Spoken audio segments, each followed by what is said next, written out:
실패 요인이라고 보는데 미국에 대한 전 세계 국가들의 신뢰를 깎아먹고 있다는 거죠. 미국을 신뢰하지 않는데 달러를 왜 신뢰하겠습니까? 이 로고프 교수님도 이야기한 게 더 이상 국가들이 달러를 비축하고 있지 않다. 금을 비축하고 있다는 거거든요. 중국도 그렇고 인도도 달러를 더 이상 신뢰하지 않고, 왜냐하면 트럼프가 보여주는 정책적인 행태가 같이 잘 살자는 게 아니라 또다시 팔을 꺾는 거잖아요. 누가 미국을 믿겠어요? 금을 비축하기 시작했다라고 하거든요. 엄청난 속도로. 그런 맥락에서 비트코인이라든지 미국이 재정 정책이나 화폐 정책으로 조작할 수 없는 화폐를 가지겠다라고 이야기를 한 상태에서 아무도 달러화를 사지 않으면 달러화의 가치가 떨어지겠죠. 달러화의 가치가 떨어지면 그만큼 미국 사람들의 삶의 질이 떨어지겠죠. 주식의 가치도 폭락을 하겠죠. 미국 자체 신뢰를 훼손하는 트럼프 행정부의 정책들이 미국의 패권을 지키기 위해서 하는 거지만 결과적으로는 미국의 패권의 붕괴를 더 가속화할 거다. 그 길을 트럼프가 가속화하고 있다. 지금까지 미국이 잘 살게 된 게 양차 대전에서의 미국의 역할도 있었고, 사람들이 미국을 신뢰하면서 그 질서가 무너지면서 미국이 어려움에 처하게 될 거다라는 거고, 그 이유는 미국의 거만함 때문이다. 풀브라이트는 이 힐리 정부 때 이 풀브라이트 프로그램을 만들면서 전 세계의 지식인들의 교류를 주장했잖아요. 미국의 번영, 전 세계 평화는 미국이 자신의 힘을 거만하게 쓰지 않을 때만 가능한 것이다. 힘을 거만하게 쓰지 말아라 주장한 분이었거든요. 로고프 교수님이 해준 재밌는 이야기가, 자신이 그때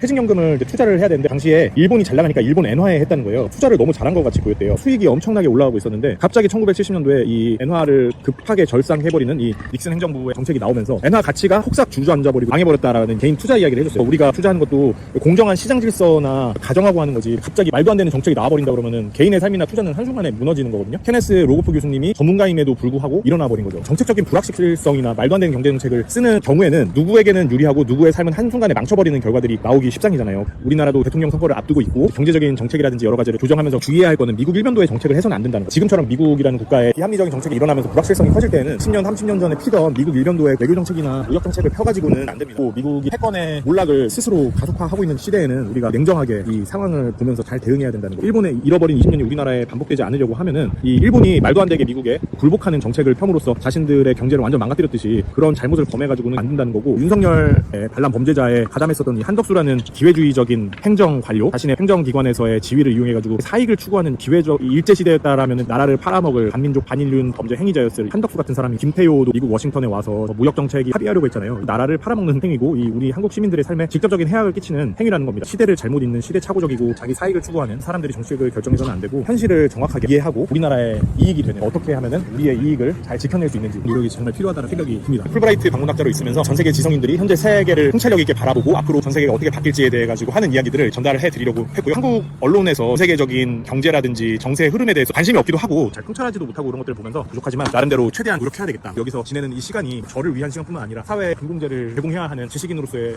책무라고 생각하거든요. 그런 차원에서 목소리를 전달해드렸습니다. 감사합니다.